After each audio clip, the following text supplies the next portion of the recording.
স্বাগতম।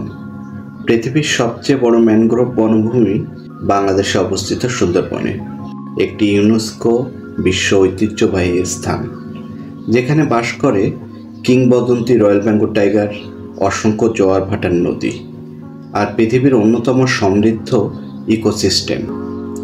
আজ আমরা প্রবেশ করব এই রহস্যময় সবুজ রাজ্যে, খুঁজে দেখব এর প্রাকৃতিক সৌন্দর্য, ইতিহাস, সংস্কৃতি, মানুষ এবং বৈশ্বিক গুরুত্ব।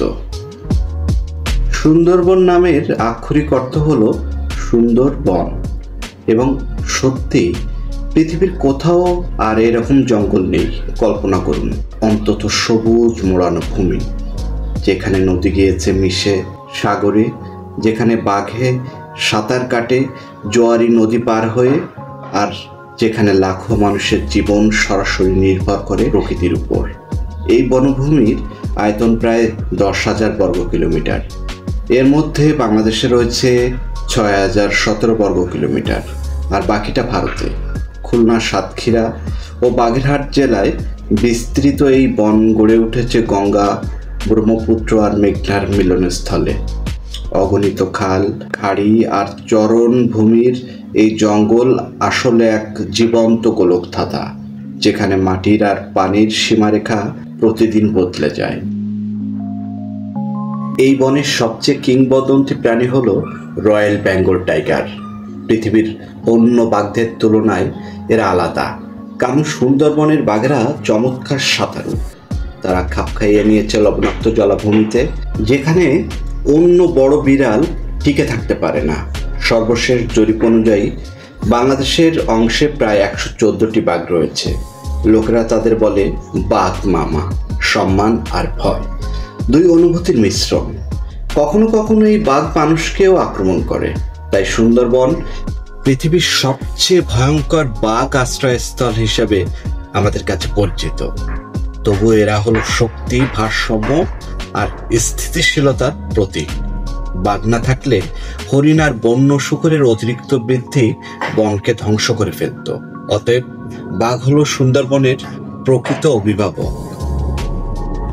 বাঘ ছাড়াও আরো অনেক প্রাণী সুন্দরবনে রয়েছে।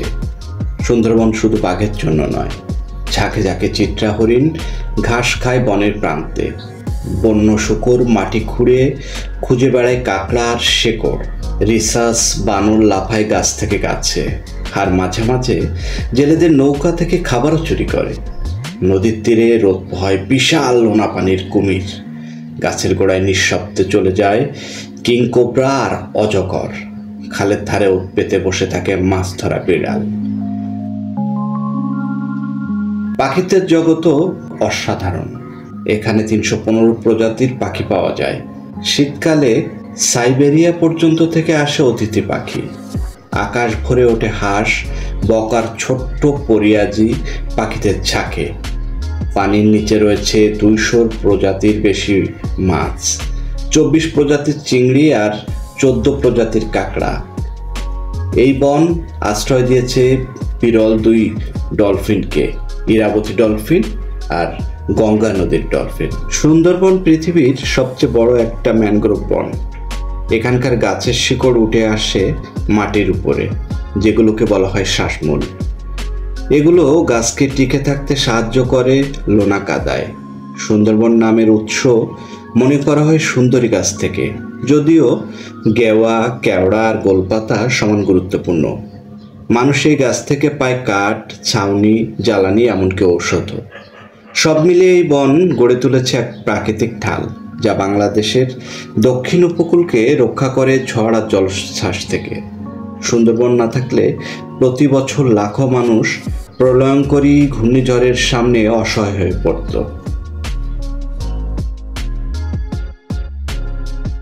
সুন্দরবনের চারপাশে প্রায় 35 লক্ষ মানুষ বাস করে।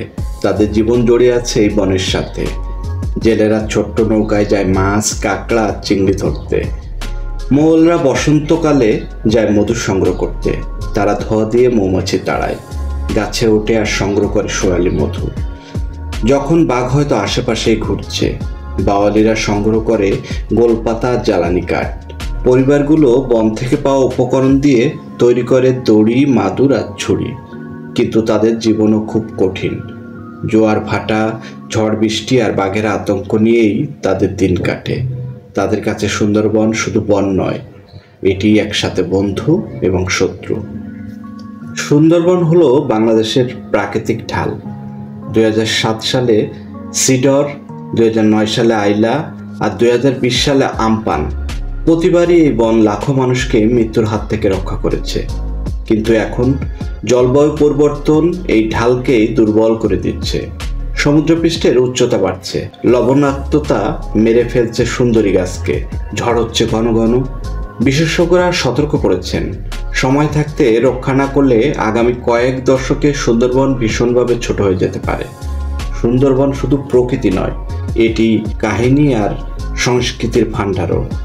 লোককথায় বনবিবি বনের রক্ষাকর্ত্রী দেবী, যাকে জেলেরা ও মোয়ালরা প্রার্থনা করে বন প্রবেশের আগে। আছে দক্ষিণ রায়, এক দৈত্য যে বাঘ হয়ে মানুষকে আক্রমণ করে। আছে গাজী পীর, মুসলিম সাধক, যিনি মানুষকে রক্ষা করে বনের বিপদ থেকে। প্রতি বছর দুবলা দ্বীপে হয় রাসমেলা, রঙিন উৎসব, যেখানে জেলে আর তীর্থযাত্রী মোম জ্বালায়, গান গায় আর প্রকৃতির শক্তির মাঝে উদযাপন করে জীবন। আর সুন্দরবনের মধু তো বিখ্যাত সারা বাংলাদেশে, সোনালি, খাঁটি আর ওষুধে গুণে ভরপুর। ভ্রমণ পিপাসুদের জন্য সুন্দরবন হলো এক ইকো ট্যুরিজম স্বর্গ। করমজল, হারবাড়িয়া, কটকা, কচিখালি, প্রতি বছর হাজার হাজার মানুষ ঘুরতে আসে এখানে। পর্যটকরা সরু খালে নৌকায় ভেসে দেখে হরিণ, বানর, কুমির আর নানা পাখি। সৌভাগ্যবানরা হয়তো এক ঝলক বাঘকেও দেখতে পারে। এখানে ভ্রমণ মানে শুধু রোমান্স নয়, এটি প্রকৃতির বিশালতার সামনে মানুষের ক্ষুদ্রতা উপলব্ধি করা। তবুও সুন্দরবন আজ নানা হুমকির মুখে। অবৈধভাবে গাছ কাটা চলছে, হরিণ, বাঘ আর ডলফিন শিকার হচ্ছে। শিল্প প্রকল্প থেকে দূষণ নদীতে পড়ছে। প্লাস্টিক আর তেলের দাগ শ্বাসরুদ্ধ করছে পানির প্রাণীকে। কিন্তু আশা আছে, সরকার, এনজিও আর স্থানীয় মানুষ একসাথে কাজ করছে। 1997 সাল থেকে এটি ইউনেস্কো বিশ্ব ঐতিহ্যবাহী স্থান হিসাবে সুরক্ষিত। বিজ্ঞানীরা একে পৃথিবীর অন্যতম বড় কার্বন সিঙ্ক হিসাবে চিহ্নিত করেছেন, যা জলবায়ু পরিবর্তন কমাতে সাহায্য করে। সুন্দরবনকে রক্ষা মানে শুধু বাংলাদেশকে নয়, পৃথিবীকেই রক্ষা করা। পরিশেষে বলা যায়, সুন্দরবন শুধু এক বন নয়, এটি এক জীবন্ত জগৎ। প্রতিটি গাছ, নদী, প্রাণী জীবনের ভারসাম্যে ভূমিকা রাখে। সুন্দরবন বাঁচলে বাংলাদেশ বাঁচবে, পৃথিবীও বাঁচবে। তাই একে স্বীকৃতি দেই, সম্মান করি আর রক্ষা করি, ভবিষ্যৎ প্রজন্মের জন্য, জীববৈচিত্র্যের জন্য আর পুরো পৃথিবীর জন্য। কারণ এটি শুধু একটি বনের গল্প নয়, এটি স্থিতিশীলতা, সামঞ্জস্য আর জীবনের গল্প। এটাই বাংলাদেশের সুন্দরবনের বিস্ময়। বন্ধুরা, আজ এ পর্যন্তই। সবাই ভালো থাকবেন। আর আমাদের এই ভিডিওটা যদি আপনাদের ভালো লেগে থাকে তাহলে লাইক, কমেন্ট এবং শেয়ার করে দিবেন। আর সবার কাছে একটাই অনুরোধ, আমাদের চ্যানেলটা সাবস্ক্রাইব করে দিবেন। ধন্যবাদ সবাইকে।